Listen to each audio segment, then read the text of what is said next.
What is a man? A miserable little pile of secrets.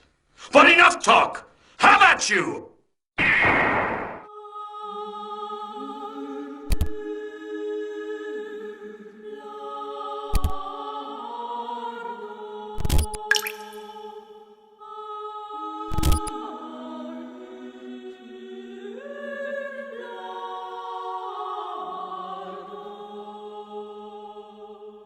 Alright, let's take a journey back to the mid-90s, a time when the gaming industry was at a crossroads. The 16-bit era had ended, and developers were grappling with the shift to 3D graphics. Franchises that once ruled the arcades and home consoles were now facing the challenge of adapting to new technology and changing player expectations. This was especially true for Konami's Castlevania series, a franchise synonymous with challenging platforming, gothic horror, and of course, the Belmont family's eternal struggle against Dracula. By 1997, Castlevania was already a well-established name in gaming, with its roots going all the way back to the original game's release in 1986. The series had become known for its tight, linear gameplay, with players navigating treacherous castles and haunted landscapes filled with nightmarish creatures. But by the mid-90s, Konami was looking to shake things up. The market was rapidly evolving, and the advent of the Sony PlayStation meant that gamers were hungry for something different, something that pushed the boundaries of what a video game could be. Enter Castlevania Symphony of the Night. Developed by Konami's Tokyo branch,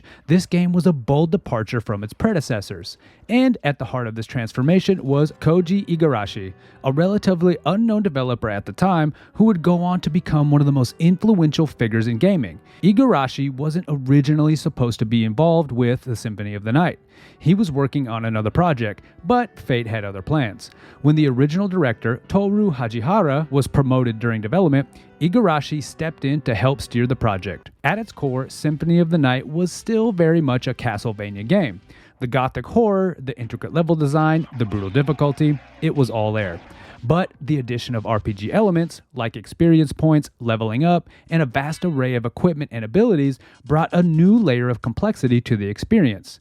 This wasn't just about whipping your way through hordes of enemies, it was about mastering the game's systems, understanding its mechanics, and finding the most efficient way to build your character. As we dig deeper into what made Symphony of the Night so special, we'll see just how far-reaching its impact really was, both in terms of gameplay mechanics and in shaping the future of the Castlevania series. Now, as we peel back the layers of this game, it's crucial to understand the climate of the mid-1990s gaming world that shaped its development. At this time, the industry was teetering on the brink of the 3D revolution, spearheaded by consoles like the Sony PlayStation and the Nintendo 64. Games were moving away from 2D sprites to fully realized 3D environments, and yet, here was Symphony of the Night, daring to perfect what many considered a dying art form. The creative minds at Konami, particularly Igarashi, saw an opportunity not to abandon 2D, but to elevate it.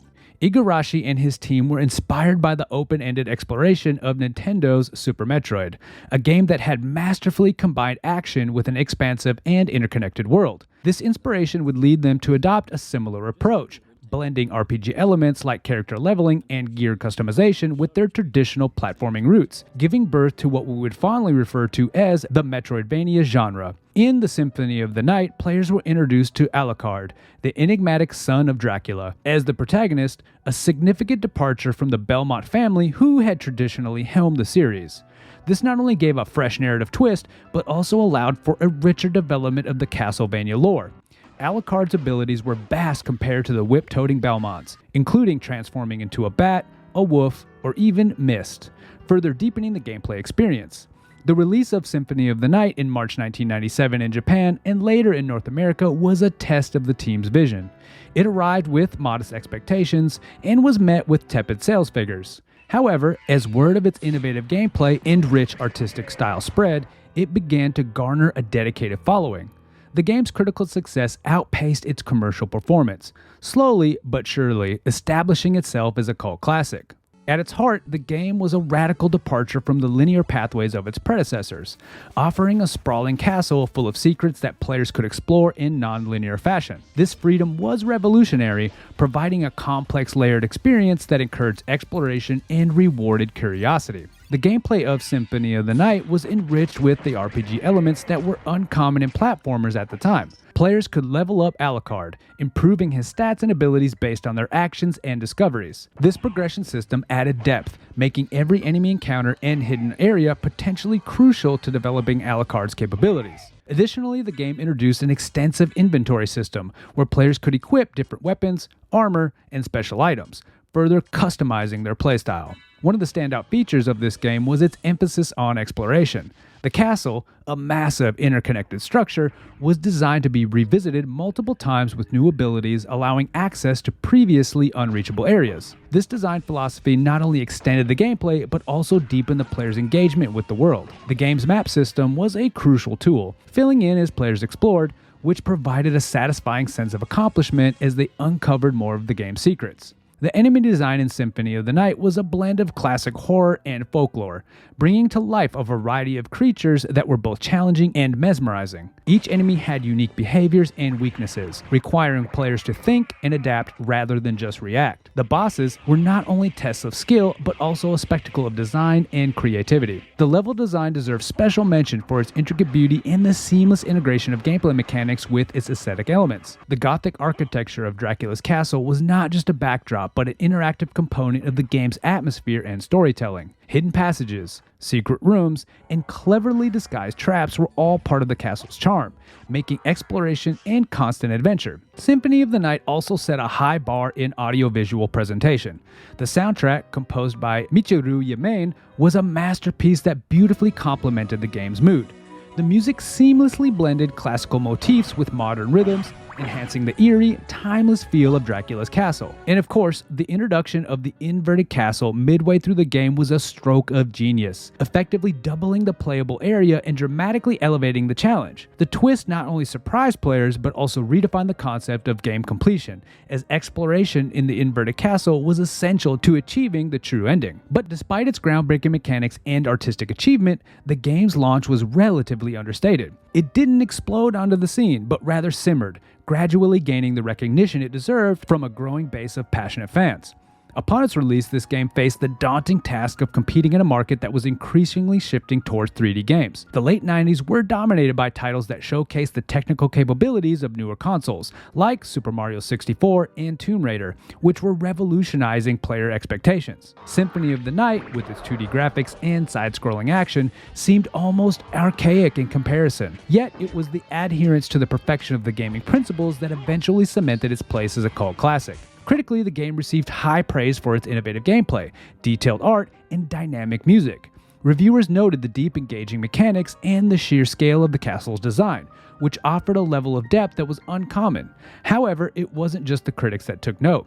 As more players discovered its charm, word of mouth began to spread about the unique experience it offered. The concept of Metroidvania, a term that wouldn't become common until years later, was born from the foundations laid by Symphony of the Night. This genre blend of Metroid-style exploration and Castlevania's platforming has become a vital part of the gaming lexicon, influencing a host of developers and titles in the ensuing decades. Games like Hollow Knight, Ori and the Blind Forest, and even Dark Souls owe a part of their design philosophy to the trail blazed by this game. Over the years, the game's profound influence has been felt across the industry, inspiring a new generation of developers, shaping the trajectory of game design. The legacy of Symphony of the Night is evident in the resurgence of the Metroidvania genre, particularly in the indie game scene of the 2010s. Titles like Axiom Verge, Dead Cells, and Bloodstained: Ritual of the Night directly draw on the mechanics and structural innovations that Symphony of the Night pioneered. These games have not only adapted its gameplay elements, but also embraced its ethos of rich, interconnected world building coupled with deep, rewarding gameplay mechanics. Koji Igarashi's continued influence in the industry is a testament to his vision with this game. After leaving Konami, Igarashi turned to Kickstarter to fund Bloodstained, which has been seen as a return to the roots of the genre he helped popularize. The successful crowdfunding campaign and subsequent praise for Bloodstained highlight the enduring appetite for detailed, exploration-centric games and further cement Igarashi's legacy as a master of the genre. The game's subtle storytelling, where the lore and character motivations are unraveled through exploration rather than explicit narrative exposition, has influenced countless developers. This approach allows players to feel a greater sense of discovery and engagement with the game's world, a technique that has been refined and expanded upon in many modern titles. The game's artistic achievements also continue to resonate. Its detailed pixel art, atmospheric soundtrack, and thoughtful world design set standards for aesthetic excellence that are still admired and studied by game developers and artists alike. Now, as we close the coffin lid on Castlevania Symphony of the Night, it's clear that this isn't just a game. It's a full-blown cultural phenomenon wrapped in a cape, wielding a sword, and occasionally turning into a bat when no one's looking. It didn't just set the bar for Metroidvania games, it threw the bar out of Dracula's castle and into the stratosphere. From the outset, Symphony of the Night might have seemed like an underdog, a 2D sprite in a 3D world. Much like its protagonist, Alucard, who wakes from his slumber to save the day, the game rose from its quiet debut to become the hero the gaming world didn't know it needed. It showed us that sometimes, taking the road less traveled, or the secret passageway less walked, leads to unforgettable adventures. So, whether you're a die-hard fan who still remembers the secrets to unlocking the inverted castle, or a newcomer wondering why your friend won't stop talking about a game from the 90s, know this: Symphony of the Night is more than just a game. It's a testament to the idea that great design never dies. It just respawns. And if you ever find yourself in a castle, faced with the creature of the night, remember, a well-timed backdash and a potion or two might just be your best friends. After all, in the world of Castlevania, you never know when you might need to fight a bat, become a bat, or just hang out in an oddly spacious library. If you enjoyed exploring the history and making of Castlevania Symphony of the Night, click this video here to see more from the Retro Reload. And as always, thank you for watching.